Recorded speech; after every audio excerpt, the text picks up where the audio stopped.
আমি কি আমার মুখ দিয়ে আপনাকে একবারও ভালোবাসা শব্দটা বলেছি? মেয়েদের বুক ফাটে কিন্তু মুখ ফুটে না। ভালোবাসার কথা সরাসরি আমাকে বলতে না পেরেই তো চিঠি লিখে পাঠিয়েছিলে। বেশি বোঝা স্বাস্থ্যের পক্ষে ক্ষতিকর। তাই চল। তুমি আমাকে কলেজের পিছনে ওয়েট করতে বলে নিজেই এখন ক্লাস করছো। তুমি কোন ক্লাসে? স্যার এক মিনিট, তুমি আমাকে বললা যে স্যারকে ওয়াশরুমের বাহানা দিয়ে আমার সাথে দেখা করতে আসবা। আমি তোমার জন্য আধা ঘন্টা যাবত ওয়েট করছি।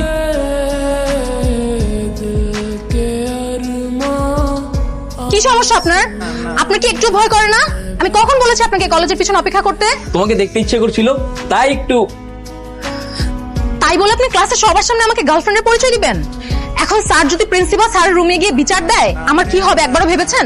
দোস্ত তুই প্লিজ আমাকে এই ঝামেলা থেকে বাঁচা। তার মানে তুই সত্যি সাকিব ভাইকে লাভ লেটারটা দিসনি? আরে আমি কেন ওনাকে লাভ লেটার দিতে যাব? আমার কপালটাই খারাপ, কলেজে পা রাখতে না রাখতেই একটা ঝামেলা ঘাড়ে এসে পড়েছে। তবে যাই বলিস, সাকিব ভাই কিন্তু অনেক হ্যান্ডসাম আর ডেয়ারিং। আপনি এখানে কেন এসেছেন সেটা বলেন। তোমাকে দেখতে। কলেজে দেখে আমাকে স্বাদ মিটেনি, এখন বাসা পর্যন্ত চলে এসেছেন। দেখেন, মন ভরে দেখেন, দেখা শেষ হলে এখান থেকে বিদায় হন। আজকে সামনাসামনি আরেকবার আই লাভ ইউ বলো না। কেন? আই লাভ ইউ না বললে কি ভালোবাসা হয় না? তুমি যদি মুখেই না বলো তাহলে কি করে বুঝবো তুমি আমাকে কতটা ভালোবাসো? কেন? ভালোবাসি না বলেও ভালোবাসা যায়। যার ভালোবাসা যত গভীর তার প্রকাশ ততই কম। এই ছেলে, তার মানে কলেজ ফাঁকি দিয়ে প্রেম ভালোবাসা করে বেড়াচ্ছ, তাই না? কি বাড়িতে কি বাবা মা জানে? জি না। তোমাদের দুজনের বাবা ফোন নাম্বারটা দাও, আমি এখন একটু কল করে জানিয়ে দিই। ভাইয়া প্লিজ আমাদেরকে যেতে দেন। আপনি প্লিজ বাসায় কিছু জানাবেন না, বাসায় জানালে অনেক ঝামেলা হয়ে যাবে। চুপ করো। আপনি জানেন ওর বাবাকে? ওর বাবা এই এলাকার কমিশনার। ওর বাবা যদি জানতে পারে ক্লাস ফাঁকি দিয়ে আমার সাথে ঘুরে বেড়াচ্ছে, আমাকে জানে ফেলবে। প্লিজ এমনটা করবেন না। কমিশনার আমি, তাই না? এই তোরা একটু ওই পাশে আমার একটু কাজ আছে। হ্যাঁ যাও যাও। ভাইয়া আপনি আসলেই শুনতে পেন না তো? আরে না না, ভাইয়া আমার না একদমই বিশ্বাস হচ্ছে না ভাইয়া।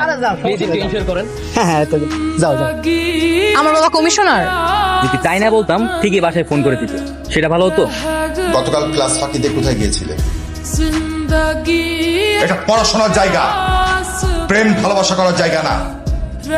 ঠিক আছে, তোমাদের গার্ডিয়ানকে আমি ফোন দিচ্ছি। স্যার প্লিজ স্যার, স্যার আপনি বাসায় কিছু জানাবেন না। আমার ভুল হয়ে গেছে, আমি আর কখনো ক্লাস ফাঁকি দিব না। আপনি প্লিজ আমার বাবাকে কিছু বলবেন না।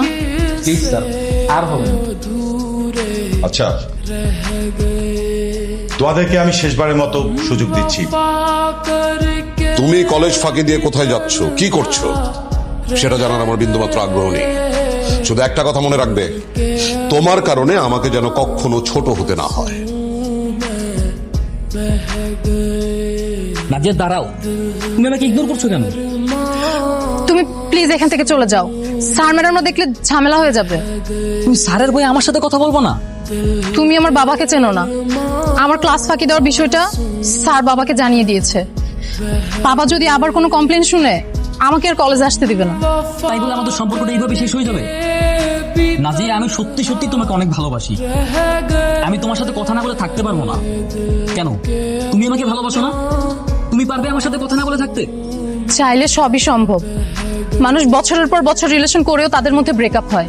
আর তোমার আমার মধ্যে এমন কিছুই হয়নি যেটা ভুলে থাকা সম্ভব না। তুমি আমাকে যত তাড়াতাড়ি ভুলে যাবে তোমার জন্য ততই ভালো।